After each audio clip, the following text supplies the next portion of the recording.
140 शब्द प्रति minute. Start. पूजनीय महोदय, मैं आपसे मिलावट के संबंध में एक बात कहना चाहता हूं कि वह यह है कि एक ज़माने में हम फसल को कीड़ों से बचाने के लिए हानिकारक रसायन का इस्तेमाल किया करते थे, पर आज हम इसका प्रयोग उत्पादन बढ़ाने के लिए कर रहे हैं।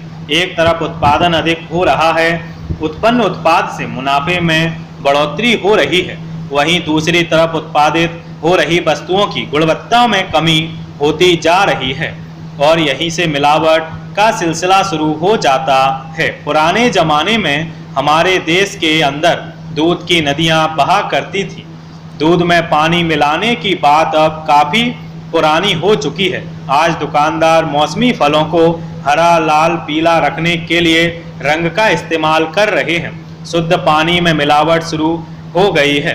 उपभोक्ताओं को जागरूक करने के लिए, उनमें जागरूकता लाने के लिए बड़े बड़े विज्ञापन प्रकाशित किए जा रहे हैं, लेकिन मिलावटखोरों पर इसका कोई असर नहीं होता है। पश्चिमी देशों के अंदर मिलावट करने वालों के लिए काफ़ी सख्त कानून बनाए गए हैं। हमारे यहाँ पर भी लचर कानून व्यवस्था के स्थान पर सख्त कानून बनाने से ही मिलावटखोरी और मिलावटखोरों पर अंकुश लगाया जा सकता है।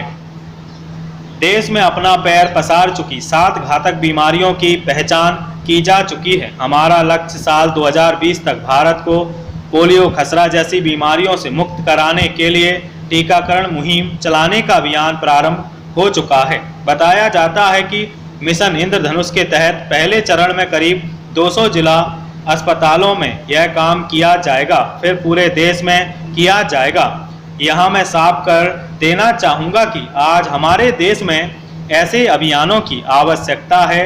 इस बात से इनकार नहीं किया जा सकता है कि कुपोषण से हर साल लाखों बच्चे मर रहे हैं और अधिकांश क्षेत्रों में स्वास्थ्य व्यवस्था चरमरा रही है। आज राष्ट्रीय ग्रामीण स्वास्थ्य मिशन योजना पर नज़र रखने की आवश्यकता है।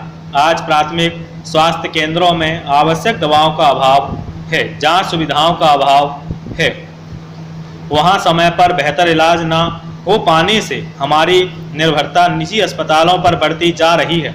अब जरूरी हो गया है कि चिकित्सा केंद्रों का अच्छी तरह से विकास किया जाए। स्वास्थ्य केंद्रों में इस प्रकार से इलाज की व्यवस्था की जाएगी तो निजी अस्पतालों पर निर्भर रहने की आवश्यकता खत्म हो जाएगी और आसानी से इन अस्पतालों में बीमारियों का इलाज हो सकेगा। इस बार मानसून पर दोहरी मार पड़ने की आशंका पैदा हो गई है। उत्तर भारत में हो रही लगातार बेमौसम बरसात और प्रशांत महासागर समुद्र गर्माने के कारण मानसूनी बारिश सामान्य से कम होने की संभावना बताई जा रही है। इसलिए इस संभावना से इनकार नहीं किया जा सकता है, क्योंकि प्रशांत महासागर के बारे में कहा जा रहा है कि समुद्र की सतह का तापमान सामान्य से आधा डिग्री की बढ़ोतरी हो चुकी है और तापमान में लगातार बढ़ोतरी का रुझान सामने आ रहा है। मौसम विभाग के अनुसार बताया जा रहा है कि प्रशांत महासागर में पेरू के निकट समुद्रीय तापमान में हो रही वृद्धि को देखते हुए एल नीनो का खतरा बढ़ गया है। यदि यह समुद्रीय तापमान और बढ़ता गया तो एल नीनो बनना तय माना जा रहा है। मुझे याद है कि एल नीनो से संबंधित आशंका पिछली बार भी जताई गई थी, लेकिन तापमान बढ़ते बढ़ते सितंबर निकल गया था और इसका प्रभाव मानसून पर नहीं पड़ा था। पिछली बार बारिश कम हुई थी। एल नीनो बनना है तो यह जरूरी नहीं कि बारिश कम होगी। पहले उदाहरण बताते हैं कि एल नीनो के कारण बारिश कम होने की आशंका 66% और सामान्य होने की संभावना 44% होती है। खतरा सिर्फ एल नीनो का नहीं है। इस बार उत्तर भारत से लेकर मध्य भारत में लगातार हो रही बारिश से गर्मी नहीं पड़ रही है। मानसून के अच्छे प्रभाव के लिए भारतीय प्रायद्वीप का गर्म होना बहुत जरूरी है।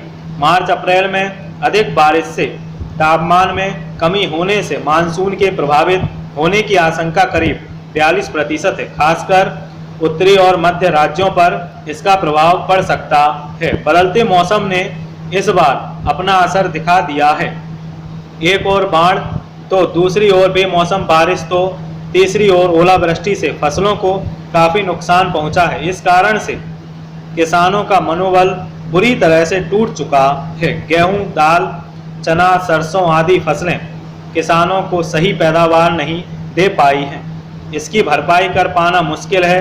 अब देखना यह है कि केंद्र और राज्य सरकार किसानों को राहत पहुंचाने के लिए किसी तरह की मदद की घोषणा करती है या नहीं। एक दृष्टिकोण से देखा जाए तो सरकार को किसानों के पिछले कर्ज और ब्याज माफ कर देना चाहिए ताकि किसान इस घाटे से उभरकर खेती की ओर जुट सकें। वैसे भी किसानों के लिए खेती मुनाफे का सौदा